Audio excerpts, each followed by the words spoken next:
Hey everybody, it's Burke. Welcome back to the channel. So, I left resin sitting in my resin 3D printer for 14 months after I was injured. I had surgery and I just completely forgot all about it because I was not in the mood to be in my shop. There was no stirring, no protection other than the simple UV lid that sat over the machine. So after a lengthy recovery, I decided to run a test. I wanted to put fresh, unopened resin head to head versus 14-month-old resin that had sat abandoned in the vat of my 3D printer. Right before my injury, I had recently released a video talking about how to salvage old resin. And a few of you commented that you didn't think old resin really ever went bad. Despite most manufacturers putting a 1-year use-by date on their bottles. So I decided we would test this today. We'll run that head-to-head test and we'll go over the results, which are surprisingly good. So if you've got old resin sitting around, don't throw it out just yet. Watch the full test and see what you think for yourself. So the first thing we need to do is actually remove the old resin from the old printer's vat. Now, as you can see, this resin is extremely separated. There's a very thick layer of clear liquid on top, and the resin below is very thick and slimy. I removed the resin vat from the printer and drained it into a glass beaker so that we could all look to see what that looked like. The resin was thick. It did not want to come out of the vat. And at this point, I wasn't sure we were going to be able to salvage the resin. I did the best I could. I drained it, and I scraped as much out of the vat as possible so that we could have a large amount of volume to test with as possible. As I was draining the resin out of the vat, I noticed a large amount of gunk and slimy buildup that came out with the resin. I decided that for best results, I should filter the resin before trying to print with it. I poured the resin from the beaker through a filter, and this process was painstakingly slow. The resin was so thick, it did not want to go through the filter. After what felt like an eternity later, I had finally gotten it filtered once. I decided because it was so slow, I should probably filter the resin twice, so I filtered it back into the same beaker it began in. At this point, the old resin was set aside. I got a bottle of fresh new resin. I actually purchased a brand new printer to run this experiment with. This new printer has a lot of great features and it's going to make this test go a lot smoother. Plus, it shoots time-lapse video of the prints as they happen so we can watch how the prints come off the print bed. So first up was the fresh resin. I ran cure time calibration tests on the fresh resin. This gives us a baseline for detail, exposure, and layer consistency. The prints came out clean, crisp, and exactly what you would expect from a brand new printer using a brand new bottle of resin. The sweet spot for this resin with this printer was somewhere between 2.1 and 1.8 second layer cure times. For fairness, I decided to use the high end of that range when testing the old resin. It would probably give it the best shot of success.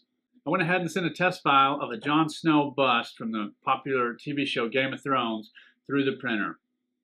I chose this file because it's got high details, but it's not overly complex because I didn't want to risk my inability to slice or support a file correctly interfering with the results of the test. So with that, I started the print and I'll let you watch the rest.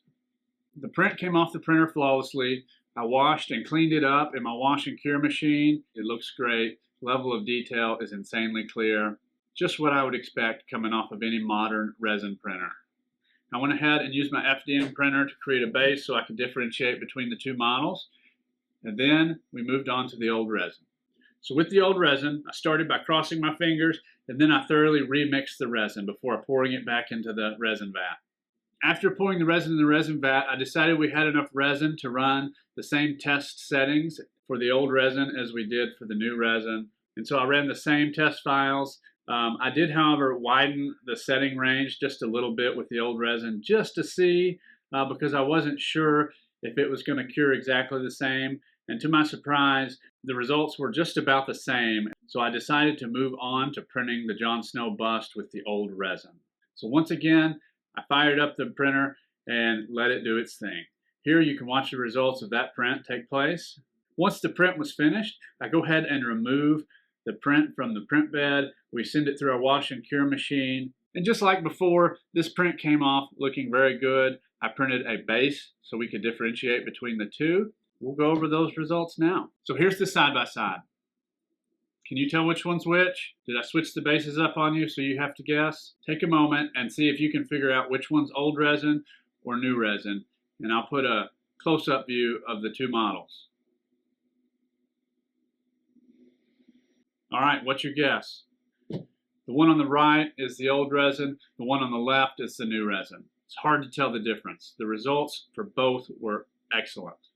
Honestly, you'd be hard-pressed to pick them apart if you didn't know better. Looking at them up close, I can tell that the old resin does tend to have more of a gloss or a sheen left over after the wash and cure process. It doesn't have quite as much of a matte finish as the new resin.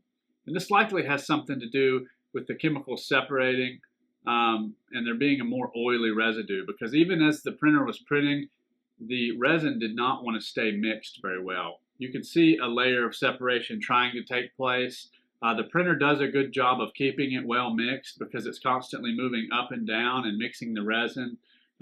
So I imagine, if I had to guess, a lot of that is just the separation of the stuff and then the oily residue or whatever chemical is in there that clung to the outside of the print at the end of the print. As far as detail goes, there's not a lot of difference. The supports came off equally as easily for both. They washed basically as easily as both. There are not really any imperfections or noticeable layer lines on either of these prints. And I did not do any special settings on the printer. There was no extra fine layers. This is just the default settings that Box has built in for this printer. So what did we learn? New resin prints beautifully. No surprises there. Old resin that's been sitting around for 14 months also prints beautifully. I think this is a shout out to the makers of the resin. In particular, this bottle is a bottle of Sunlu resin, and that's the resin I've used for quite a while now, unless I need some other particularly niche resin.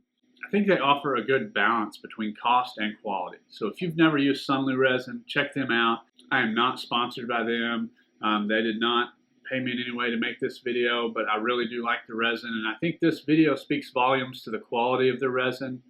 And I appreciate that manufacturers put a 1-year expiration date on the resin and that date is conservative. Maybe it does go bad after that, but I have not noticed that.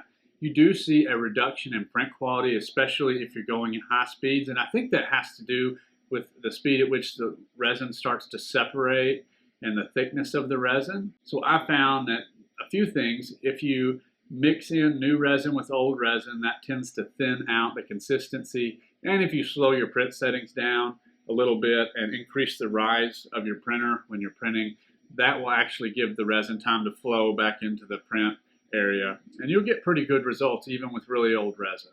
So if you got old resin sitting around, don't toss it. Just stir it, filter it, maybe mix it with a little bit of new resin and give it a shot. And if you want to grab any of the tools or printers I'm using here today, they're all linked below, as well as the resin. And I'll throw a link to the print files if you enjoyed those. All right, thanks for watching, guys. That's the end of this comparison video. If you enjoyed this, want similar content, check out my channel. And until next time, guys, keep building cool stuff. See you around.